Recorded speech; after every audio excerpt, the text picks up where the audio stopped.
In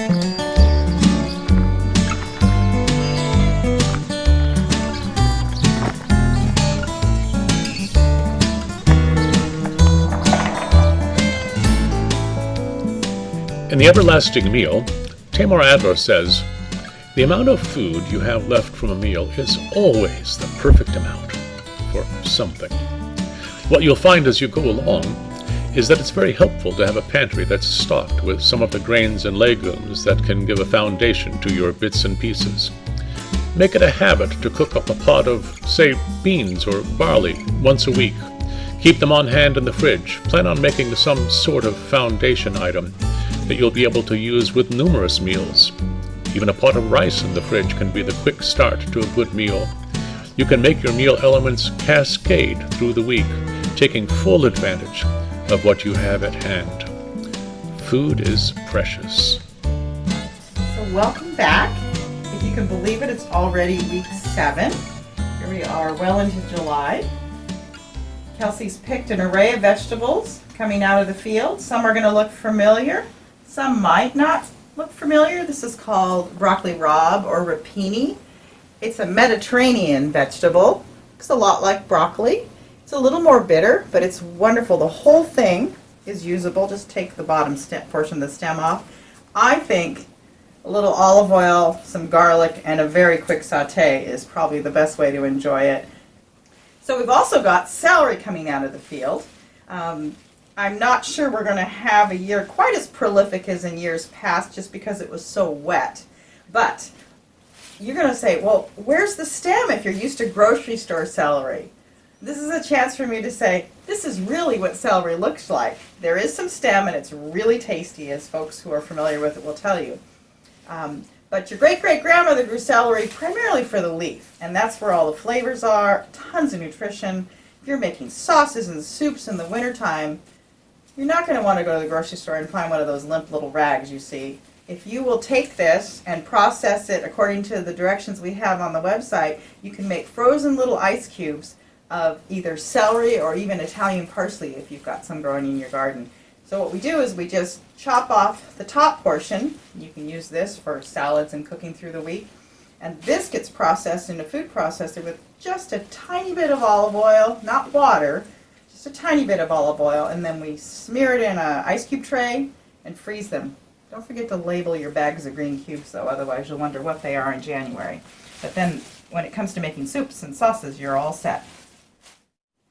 Just so I don't lead you astray, the celery is just beginning to come out of the field, so some people will receive celery, some will receive fennel. And we've already given you some suggestions on salads for fennel. Don't forget, if you'd like a cooked version, check out our recipe of caramelized fennel with homemade ricotta. That's pretty nummy stuff. We've got another head of cabbage, and if you have leftovers from last week, then put this in a nice tight plastic bag and tuck it in the back of your fridge. It'll hold for several weeks, if not more. We have traditional broccoli coming out of the field, dinosaur kale, and green cauliflower. So I want to talk a little bit about last week's successes and failures in my kitchen. I sliced and prepared my zucchini slabs, and then I forgot to rinse them off before I put them in the refrigerator overnight because I didn't want to grill Sunday night. So don't do that. If you're going to prep things ahead like that for the next day, wash the salt off, and then you can stick them in the fridge. Successes, we made a cauliflower garlic sauce last week, and you can watch it on the video. I froze it to test it, to check its freezing capabilities. It freezes beautifully. But I also took some of it and put it on braised greens. I knew I had quite a few greens, and I knew I wasn't going to have time during the week to cook individual little bits and pieces of the greens, so I just cooked them all at once, put them in a glass tray, and then right before I cooked them, stirred in about 2 to 3 cups of the cauliflower sauce and made a milkless gratin. It was really good. So you might consider that. The recipe updates are on the website. And we've got zucchini. Now, I realize you're going to think, what am I going to do with more zucchini? Start thinking about zucchini, especially if you julienne it or coarsely shred it, as a sauce starter. So last week I had our first 3 zucchinis come out of our garden, and so I immediately went in the kitchen. I was so excited. Ran them through the julienne on my food processor and cooked those into a green enchilada sauce. So now you've got all that extra fiber that would not have otherwise been there. Plus, remember, zucchini is sweet, so it adds that flavor to things as well. Great way to use it in red sauce, and we'll talk about that later in the summer. I think we just about covered it, so we'll go in the kitchen and I'll show you what I've been working on. So in case you haven't discovered, it is pickling cucumber season at the farm, and I brought home about a 5-pound bag. They come in various sizes, so even though your recipe may say 3-inch cucumbers, that's not how Mother Nature grows cucumbers. So what you do is you take your 5-pound bag and you wash it by hand. Make sure you rub the blossom end off, not the stem end. That can stay if you're pickling, but the blossom end off. That shouldn't go in any kind of pickle. It'll degrade it. And sort the pickles by size. So I have done that already. I'm sorry I didn't get Ken to get a picture of it. But these are pickles I'm going to turn into a refrigerator pickle. It's a sweet chip. I made them kind of thick because we like to put them on a platter if we're having a cold supper, maybe with some meats and lots of vegetables and nibbles. They're fun to eat that way. And I've already got the brine cooling on the back of the stove over here. You can see it's got that lovely turmeric color to it right here.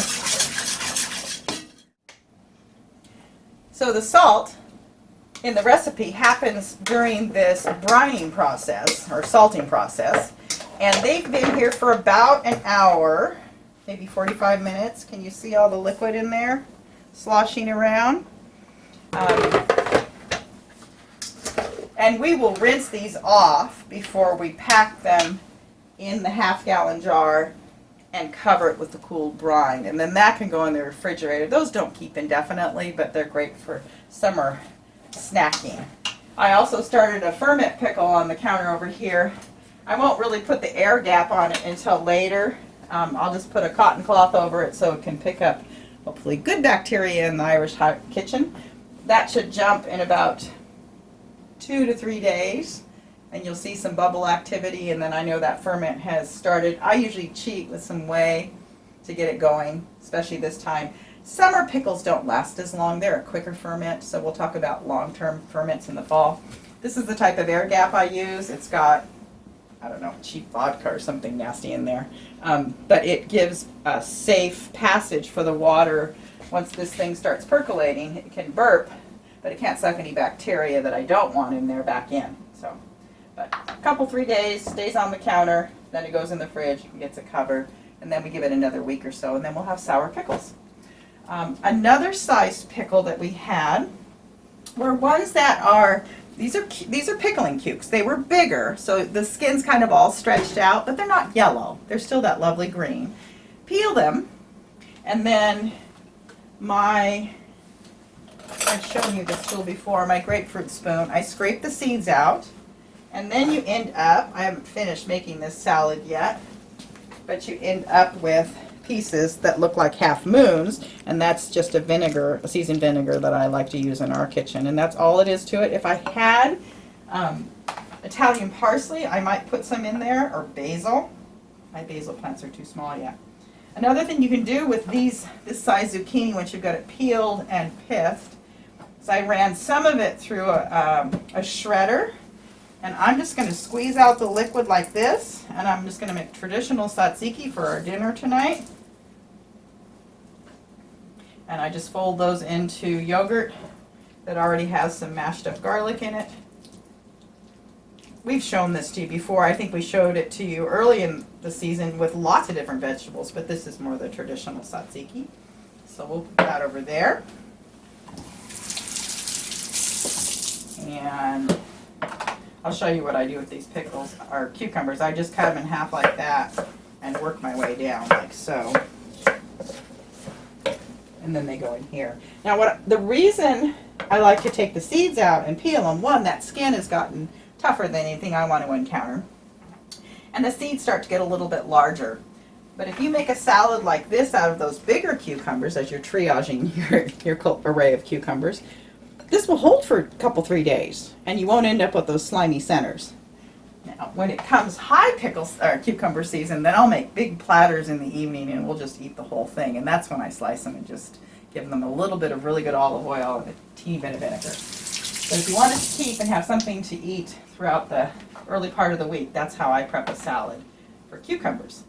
And then sometimes you'll find the little teeny tiny babies that you can make cornichon or gherkins out of. I'll let you source up your own recipe. But those are special. Those are Christmas gifts, holiday gifts. They can go in a little jar. So one of the things that Mimi and I have would be bits and pieces. I had a quarter of a cabbage left over from last week. I had a few handfuls of carrots. I just purchased a fresh batch of cilantro and a little bit of purple onion, and there's a pinch of salt, like really honestly just a pinch of salt in here. And it's been here for about an hour, and it's releasing some liquid. This is going to be the base, along with our zucchini that we're sweating, for veggie pancakes this week. Now you can use just this. Matter of fact, if you've got leftover cabbage slaw and it's been macerating for a while in lime and salt, it'll be soft enough to go in these veggie pancakes. Or if you want to make them quickly, shave it thinner in a food processor. These are the zucchini that I julienne. There are 4 or 5 medium-sized ones in here. I didn't peel them. I didn't take out the centers because they were firm all the way through. But you can see all the liquid that we've taken out. So we're going to keep squeezing that.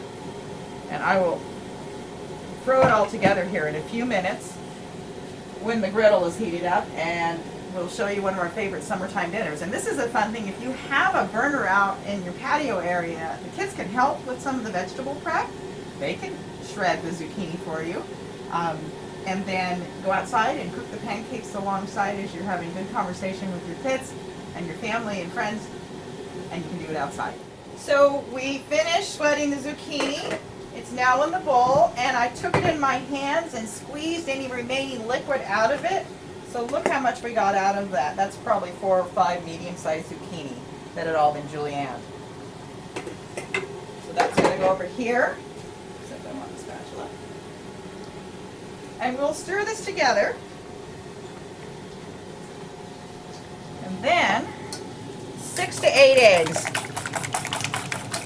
So there's your protein. And the fun part for the kids is helping you cook it, but I want to get that stirred in quite thoroughly. And then rather than add white flour, which I think the original recipe when I learned to make vegetable pancakes included, I've gone to garbanzo bean flour. And I sift it through a screen because it gets lumps. So I like it fine like that, and sprinkle it in. And have a couple of cups on hand, or depends on how much you're making, and just check the texture. So work it in. Remember, there's already enough salt in here. You've got cilantro. I suppose you could have put some garlic in there if you want. I didn't bother. There were already some purple onions. See, this will need a little more. Probably the rest of that. So that's for this quantity, which is probably double that recipe I got on the website. That's almost 2 cups. There we go. Now, if you're cooking it with kids, cook it with butter. They'll love it. Grown-ups, we can do just fine with some nice olive oil. Don't let the temperature on the griddle get above 375, and you'll be fine with your olive oil. So let's clear the counter and get started on our cooking. So we just put them on the griddle. It's probably medium hot. You can always turn it down a little bit if you need to.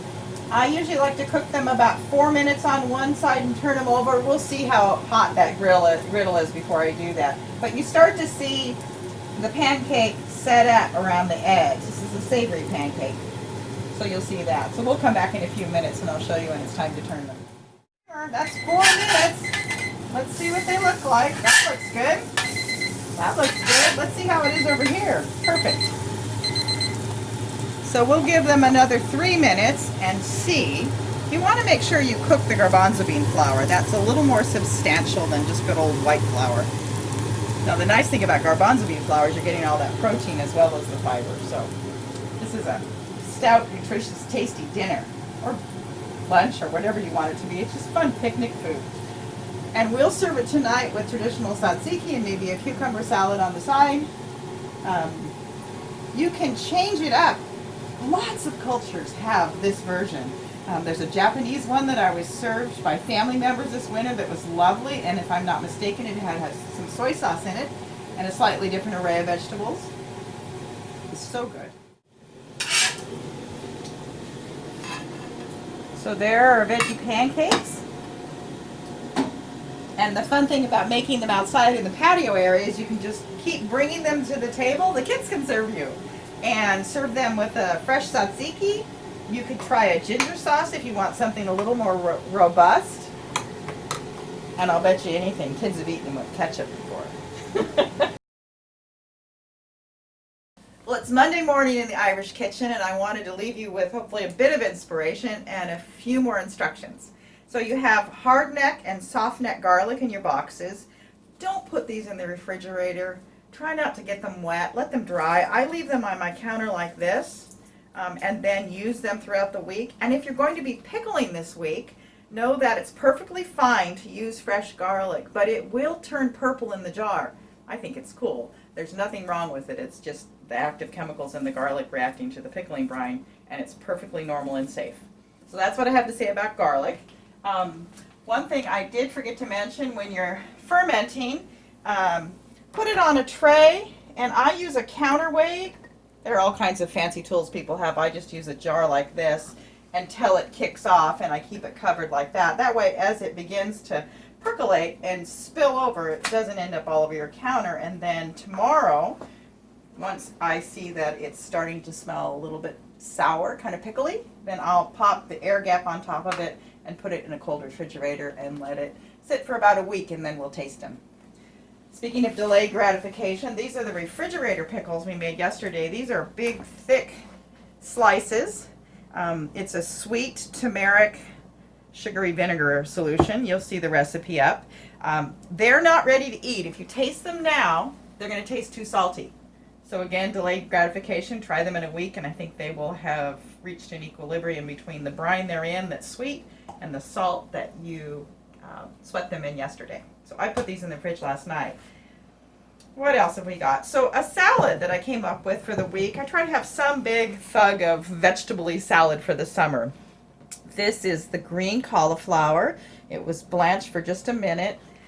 There are purple onions in there, and there's a whole head of shaved fennel. There's some fennel fronds, there's some celery leaves, there are Kalamata olives, and later on there will be capers. And I used golden balsamic vinegar as the base for the marinade.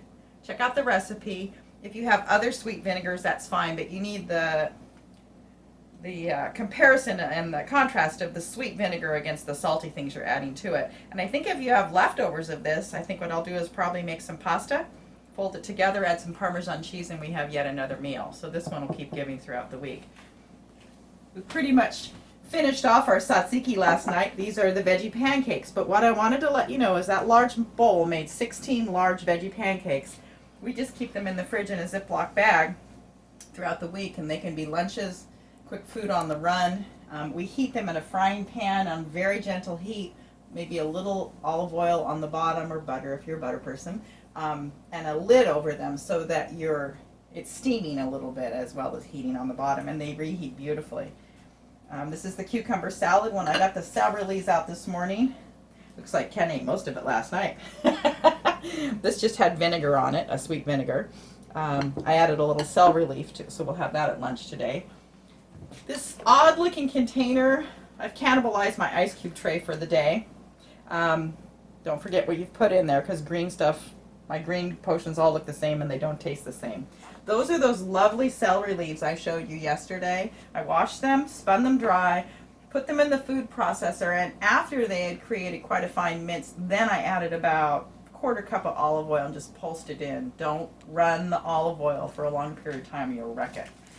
I saved a few celery leaves back for the week, so I have some green and flavor to add to different salads and sauces. And these are the celery stalks. They look a little different than grocery store stocks, but they are loaded with flavor. I want to point out this oblique cut. This is something we learned to do at the farm last summer. It makes all the difference in the world. So see that long oblique? When you cut it that way, yes, it takes a little time, but what you end up with is almost a whole nother vegetable. You don't get that stringy effect that a lot of people object to. We'll also have our celery salad recipe we created last summer, along with the help of the book we were reading, up on week 7. The theme that we talk about often are bits and pieces, and we speak to that on the website this week. Take some time to investigate that and explore that. Try to pick some form of fiber in your meal throughout the week that you can use in multiple means. So last week in our house it was oat groats that I had soaked and fermented and turned into a breakfast cereal. This week we're going to use garbanzo beans. So I don't have an Instapot, I have an old-fashioned pressure cooker, and I'm giving them a jump start. I cooked them for 5 minutes and then I'll let them soak, and then I will rinse those off and finish cooking them later on this afternoon, and then I will have a big bowl of garbanzo beans for the week. You can make falafel, you can throw them in salads, and that's the other ingredient that is yet missing in the salad. About 4 cups of garbanzo beans will go in here. So now I've got a lovely array of fiber and flavor for all kinds of options through the week. So I think that's it. Did I forget anything? I don't think so. Have a great week, folks.